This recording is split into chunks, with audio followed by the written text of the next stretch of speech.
gjort et helt utroligt fund. Det danske forskerskib er nu nået til Antarktis. Her studerer forskerne livet i et af verdens mest ekstreme områder.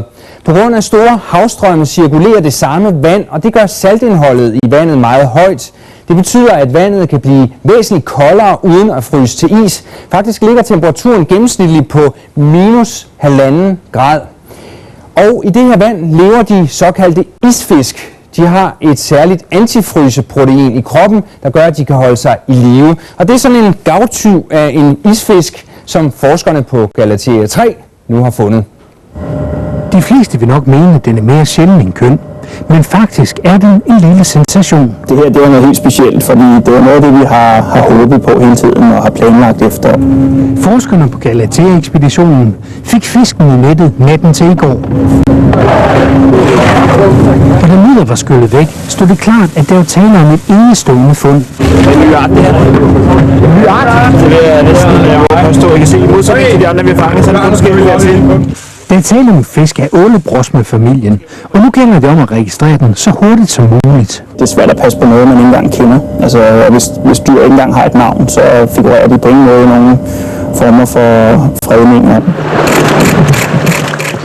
Leveforholdene her ved Antarktis er helt specielle. Vandet ligger konstant under 0 grader, og forskerne på Galathea er først og fremmest for at studere de såkaldte isfisk. De bliver undersøgt både for deres immunsystem, deres antifryseproteiner. Det er nogle proteiner, en slags frostvæske, som mange fiskene hernede har i deres blod. Med nattens fangst har forskerne opnået det, kollegaerne drømmer om. At opdage en ny art, og det kan få stor betydning.